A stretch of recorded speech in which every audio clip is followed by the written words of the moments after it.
Assalamualaikum, perkenalkan nama saya Dia Kusumaningrum. Saya peserta Latsar Angkatan 19 tahun 2021. Di sini saya akan mempresentasikan hasil kegiatan aktualisasi saya di masa habituasi saat saya mengikuti pelatihan Latsar. Untuk mempersingkat waktu, langsung saja saya persembahkan hasil kegiatan aktualisasi saya.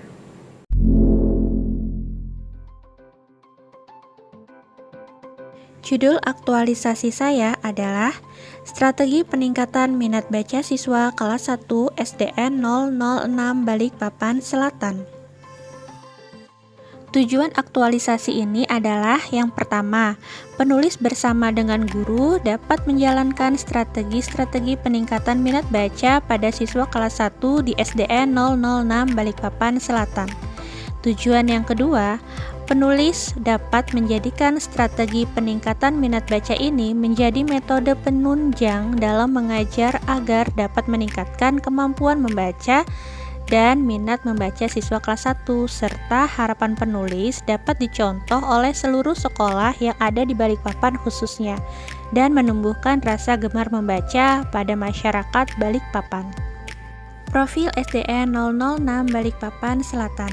SD Negeri 006 Balikpapan Selatan adalah salah satu sekolah dasar negeri yang berada di Jalan Prona 2, RT 24, nomor 73, Sepinggan Raya, Balikpapan Selatan, Kota Balikpapan, Provinsi Kalimantan Timur. Visi sekolah SDN 006 Balikpapan Selatan adalah menjadi sekolah yang beriman, bertakwa, berkarakter, berprestasi, dan berbudaya lingkungan. Misi sekolah SDN 006 Balikpapan Selatan adalah yang pertama, menyiapkan generasi yang memiliki potensi di bidang IMTAK dan IMTEK.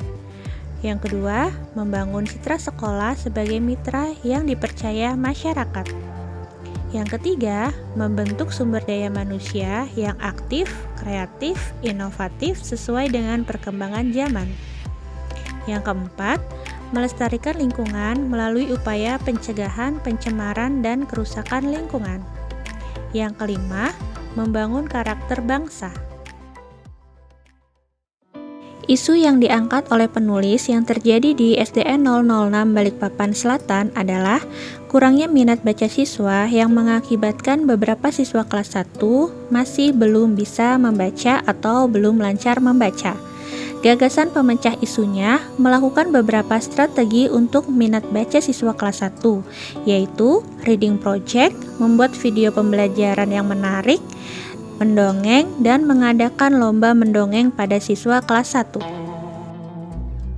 Dan inilah pelaksanaan kegiatan aktualisasi saya. Pelaksanaan kegiatan aktualisasi saya ini dilaksanakan selama 1 bulan sejak tanggal 3 Mei sampai dengan 1 Juni 2021 di kelas 1A. Strategi pertama yaitu reading project. Tahapan pertama yang saya lakukan adalah membuat RPP menyesuaikan dengan metode reading project saya dengan pembelajaran yang ada di kelas 1A. Kemudian saya mengkonsultasikan kepada mentor mengenai RPP yang telah saya buat. Setelah saya berkonsultasi kepada mentor saya, tahapan kedua yang saya lakukan adalah mencari kegiatan yang menarik dan sesuai dengan pembelajaran di kelas 1. Kemudian saya membuat kartu reading project saya. Nah, seperti ini kartu reading project saya buat. Namanya Reading Project Bingo. Kemudian saya membagikan kartu reading project kepada siswa melalui Zoom meeting dan WhatsApp group atau grup WhatsApp. Jadi saya menjelaskan beberapa tata caranya mengerjakan reading project-nya.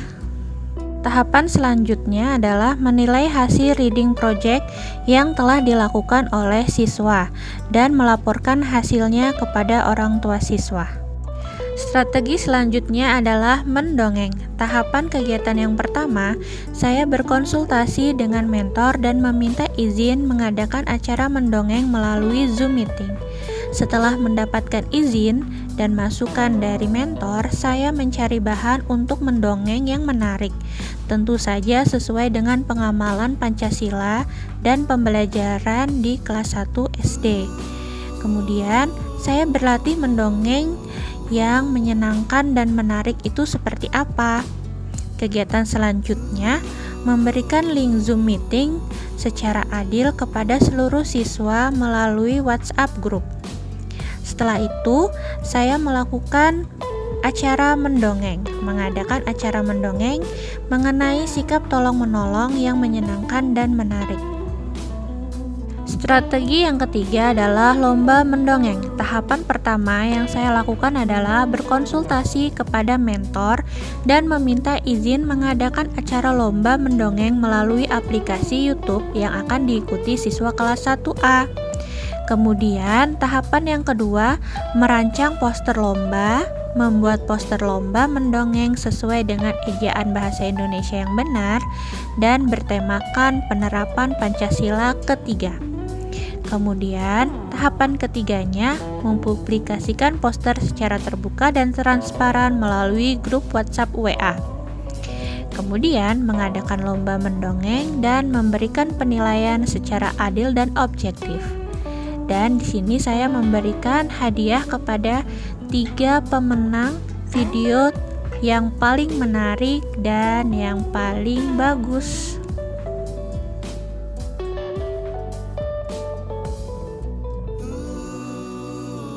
Strategi yang keempat adalah membuat video pembelajaran yang menarik.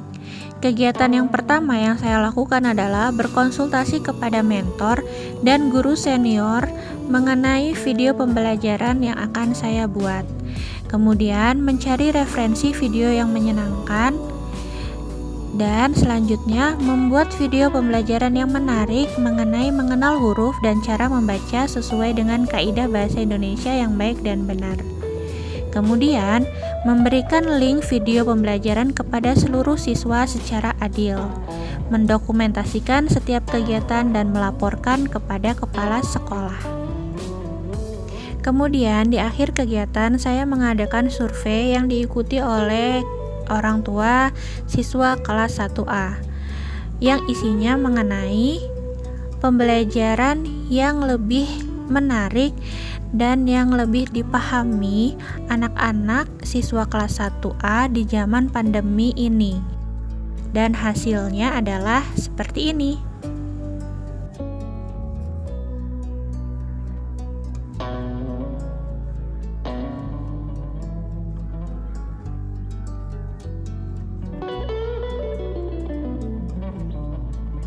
Dan ini adalah pendapat dari guru senior mengenai video pembelajaran yang saya terapkan di kelas 1. Assalamualaikum warahmatullahi wabarakatuh. Nama saya Bu Yuni. Saya adalah teman satu sekolah dari Ibu Arum. Di sini saya ingin menyampaikan mengenai video pembelajaran yang Bu Arum buat siswa kelas 1 pada saat pandemi corona. Saya sangat suka sekali melihat video pembelajaran yang Bu Arum buat, karena video pembelajaran yang Bu Arum buat itu sangat menyenangkan dan menarik. Bahkan Bu Arum bisa membuat video pembelajaran yang suaranya berbeda. Misalkan dia mau mencontohkan sebuah percakapan, dia bisa membuat suara yang berbeda sesuai dari peran di dalam percakapan tersebut. Sehingga anak-anak insya Allah tidak akan bosan melihat pembelajaran yang selalu diberikan oleh Bu Arum kepada anak-anak. Dan anak-anak pun akan selalu menunggu video-video pembelajaran yang Ibu Arum buat, karena menarik dan menyenangkan.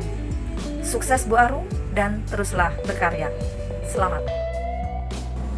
Saya Diah Kusumaningrum mengucapkan terima kasih atas perhatiannya. Wassalamualaikum warahmatullahi wabarakatuh.